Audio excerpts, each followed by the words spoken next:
Looks like we've got mail. Today we're going to learn how to make sprouts. Kitchen crop sprouter. I'll leave a link in the description below for you guys to buy one of these yourselves. And while I was at it, I also got some broccoli sprouting seeds. This is broccoli and friends, so it also has clover, red radish, and alfalfa. This is 1 pound, and it is organic, non-GMO, 95% germination rate, 99% purity. Comes from the US. If you're new to sprouting, start with broccoli. It's a good one, very, very highly nutritious as well. So I'm going to show you how to use a sprouter like this at home. I definitely recommend getting one of these because they're easy to clean, it's nice and compact, and you can grow a ton of sprouts in one go with this thing. So first thing you're going to have to do is soak your seeds. Typically you would want to soak these seeds for about 8 to 12 hours.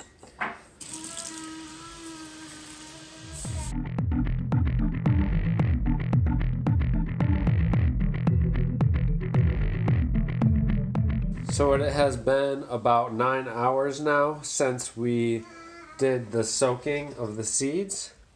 Then after soaking them, I just rinsed them out real quick. And this is what we have now.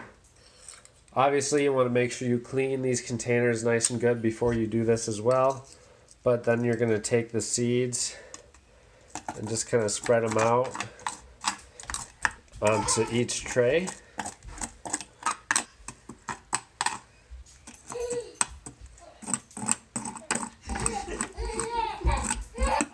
And then just for fun, on this bottom tray, I'm going to put about twice the amount that I did on the other trays to see what kind of results or differences I get between them all. Alright, so this is the tray that I believe I put too many in.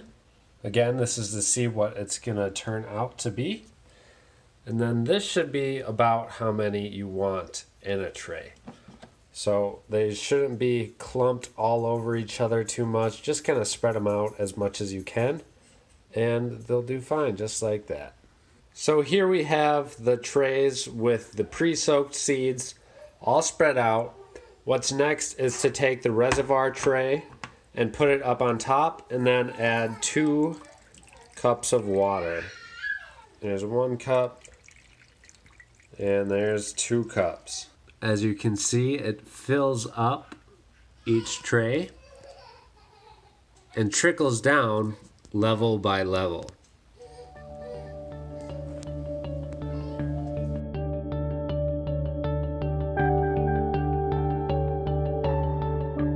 Kind of mesmerizing just to watch this.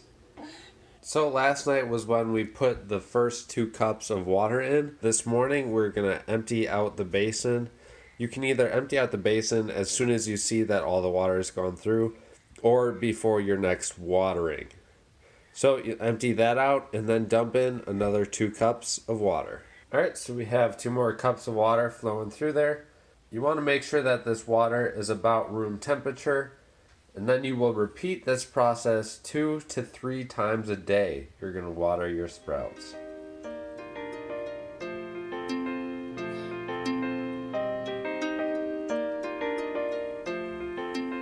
In the next couple of days, they should be ready for harvest once we see dark green leaves. It has been 5 days with the sprouts here, and if we take all the trays off, we can see just how much we got. And if you remember, this bottom tray was the one where I put more than I had thought I should.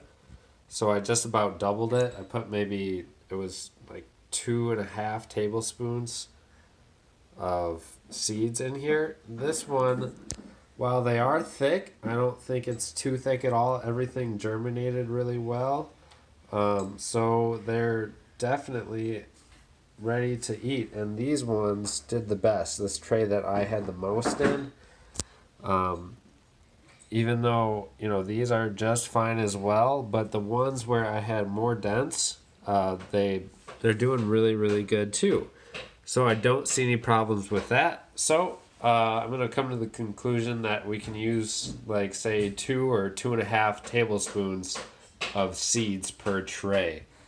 As you can see, this one kind of thinned out a lot. This one's a little happy medium, but this one here, despite the extra seeds, it did awesome. So what are we going to do next? We are going to take these out of the tray, put them in a bowl of water, and rinse them out so you can kind of de-hull them a little bit, so you get some of those hulls off if you would like, but it's all up to you. So I'm going to show you how to do that right now. Here we have a bowl of water and then the sprouts. All we're going to do is kind of just shake them up around there and pull them apart. What's going to happen is your seeds and hulls will sink down to the bottom, and you'll be left with your sprouts with less hulls than there were before. It's up to you on how proficient you want to be at this, but like I said before, I don't mind the taste of some of the hulls in there. So it's really up to you. So in ending, just to give you guys an illustration of what one full batch with every tray seeded looks like, here's my hand here, and we have an entire plate just piled full, a couple inches of it. And that's a lot of food that you can grow in just 5 days. But keep in mind, what most people do is they will plant one tray at a time. So each consecutive day, they'll get sprouts fresh, ready to eat on their salads, sandwiches, soups, whatever you want. So that's it for today. Thank you guys so much for watching. Have a great and wonderful gardening adventure. Stay healthy.